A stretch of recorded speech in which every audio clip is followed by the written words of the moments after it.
Sahabat Ali karramallahu wajhah pernah berkata, andaikan tidak ada 5 keburukan di dunia ini, tentunya manusia menjadi orang saleh semua. Kelima keburukan itu adalah: 1. Merasa senang dengan kebodohan. 2. Tamak dengan dunia. 3. Bakil dengan kelebihan harta. 4. Beramal disertai riya. Dan 5. Selalu merasa bangga diri di atas yang lainnya. Demikian keterangan Sayyidina Ali tentang 5 hal yang merusak susunan masyarakat muslim sehingga terjebaklah mereka dalam kenistaan. Sebagaimana akan diterangkan satu persatu di bawah ini. Pertama, merasa senang dengan kebodohan, artinya adalah membiarkan diri bahkan merasa nyaman dengan ketidaktahuan dalam masalah agama. Sebagaimana banyak terjadi pada muslim masa kini di perkotaan yang tiap harinya disibukkan dengan urusan bisnis dan bermacam pekerjaan demi mencapai cita-citanya. Sedangkan masalah keislaman cukup dipasrahkan saja kepada para ustadz yang dipanggil ketika dibutuhkan. Entah untuk berdoa, untuk ditanya ataupun sekedar dijadikan teman curhatnya. Tidak ada dalam dirinya keinginan belajar dengan sungguh-sungguh apa itu Islam dan bagaimana seharusnya menjadi muslim yang baik. Tidak pernah ingin tahu cara salat dan wudhu yang benar.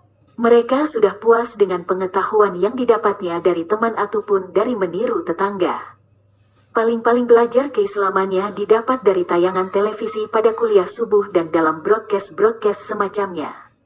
Memang itu tidak salah. Tapi semua itu menunjukkan ketidakseriusan keislaman mereka dibandingkan dengan keseriusannya belajar ilmu pengetahuan ataupun kesibukannya mengurus berbagai urusan dunia. Orang seperti ini seharusnya mengingat pesan Rasulullah. Allah membenci orang yang pandai dalam urusan dunia tetapi bodoh dalam urusan akhirat. Kedua, tamak dengan dunia dan ketiga bakil dengan kelebihan harta. Keduanya merupakan pasangan yang selalu terkait bagaikan dua sisi mata uang yang tak terpisahkan. Karena siapapun yang tamak dan merasa kurang dengan berbagai kepemilikan hartanya pastilah dia akan berlaku bakil dan sangat sayang dengan kelebihan-kelebihan yang dimilikinya. Dalam kesempatan lain Rasulullah pernah menyinggung tentang ketamakan. Beliau berkata yang artinya bahwa mencintai harta adalah sumber segala kecelakaan dan keburukan. Baik keburukan fisik maupun mental. Mari kita bersama-sama berintrospeksi diri mengapa diri ini seringkali masuk angin gara-gara terlalu sering di jalan demi mengejar satu pekerjaan. Betapa para pebisnis itu seringkali keluar masuk rumah sakit berganti-ganti penyakit karena komplikasi yang disebabkan kurangnya perhatian dalam mengurus diri dan lebih suka mengejar materi. Meskipun ini bukanlah hukum universal yang dapat diterapkan pada semua orang, tetapi minimal menjadi pelajaran bagi kita yang mengerti betapa kecintaan dan ketamakan dunia selalu membawa petaka. Belum lagi petaka mental yang merusak negeri ini. Korupsi, kolusi dan juga kebiasaan berbohong demi citra diri semua bermuara pada satu kata tamak terhadap dunia.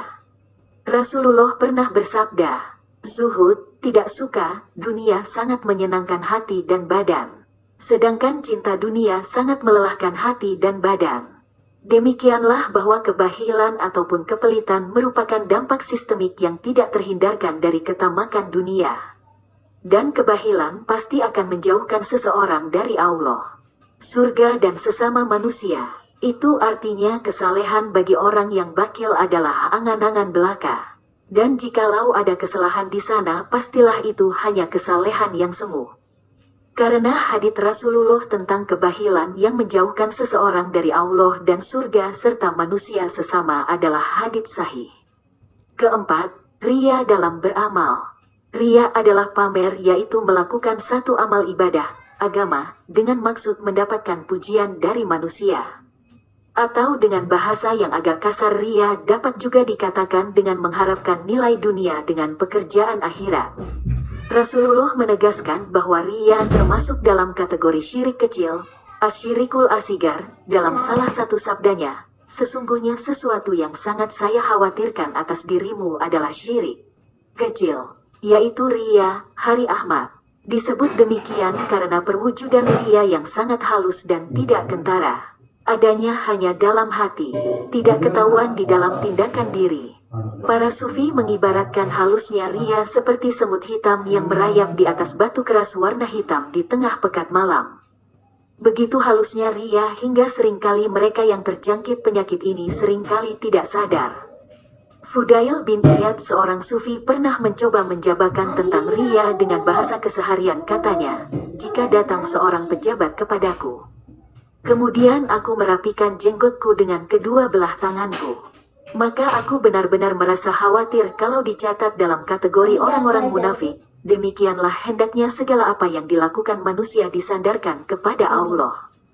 Tidak hanya semata mempertimbangkan kepentingan manusia, apalagi jika berhubungan dengan amal ibadah murni seperti salat, baca Al-Quran, zakat dan lainnya, maka Allah mengancam mereka yang mendustainya dengan neraka. Rasulullah bersabda, sesungguhnya Allah mengharamkan surga bagi orang yang ria. Dan kelima, adalah ujub atau membanggakan diri, yaitu merasa diri paling sempurna dibandingkan dengan yang lain. Ketidakbolehan perasaan ujub ini dikhawatirkan pada lahirnya kesombongan.